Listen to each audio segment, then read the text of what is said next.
Kidlat News Updates. Sa ating mga balita, 36 anyos na guro brutal na pinaslang sa Kidapawan City pamilya na nawagan ng hustisya. Aksidente sa EDSA, 3 bus nagbanggaan, 50 katao sugatan. Suspensyon ng klase at trabaho inanunsyo sa Pasay at Maynila para sa National Rally for Peace sa Enero 13 ng Iglesia ni Cristo. Ako po si Cesar Soriano, kasama ang buong pwersa ng Kidlat News Channel para ihatid ang nangungunang mga balita sa buong kapuluan. Ngayon, isang 36 anyos na guro ang brutal na pinatay sa Kidapawan City matapos siyang pagbabarilin habang nagmamaneho ng kanyang motorsiklo. Ang insidente ay naganap pasado alas 7 ng umaga, Enero 10, sa Suerte Subdivision, Sudapin, Kidapawan City.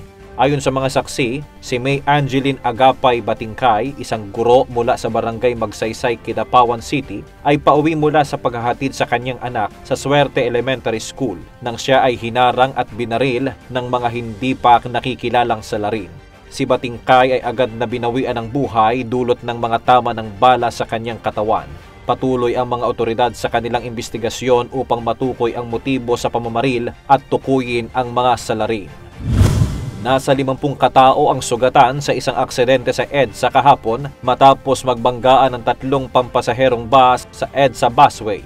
Ayon sa Metropolitan Manila Development Authority o MMDA, nangyari ang aksidente sa northbound lane ng EDSA busway malapit sa Balintawak Station. Ang 3 pampasaherong bus na sangkot sa insidente ay mula sa mga operator ng Kellen, Admiral at Jill. Ang mga biktima ay agad na dinala sa mga ospital sa Quezon City para sa karagdagang paggamot. Dagdag ng MMDA, ang mga ambulansya mula sa lokal na pamahalaan ng Quezon City ay mabilis na rumisponde upang matulungan ang mga nasaktan. Suspendido ang pasok sa lahat ng antas ng paaralan at trabaho sa mga tanggapan ng gobyerno sa mga lungsod ng Pasay at Maynila sa darating na Lunes, Enero 13, 2025. Ang hakbang na ito ay alinsunod sa nakatakdang National Rally for Peace ng Iglesia ni Cristo sa Carino Grandstand sa Maynila. Ayon sa pahayag ng Malacanang, ang suspensyon ng klase at trabaho sa Pasay at Maynila ay naglalayong maisiguro ang kaligtasan at kaayusan ng mga dadalo at mga mamamayan sa mga lungsod na apektado ng rally. Ang National Rally for Peace ay isang pagpapakita ng pananampalataya at pagkakaisa ng Iglesia ni Cristo na may layuning mapanatili ang kapayapaan ng bansa.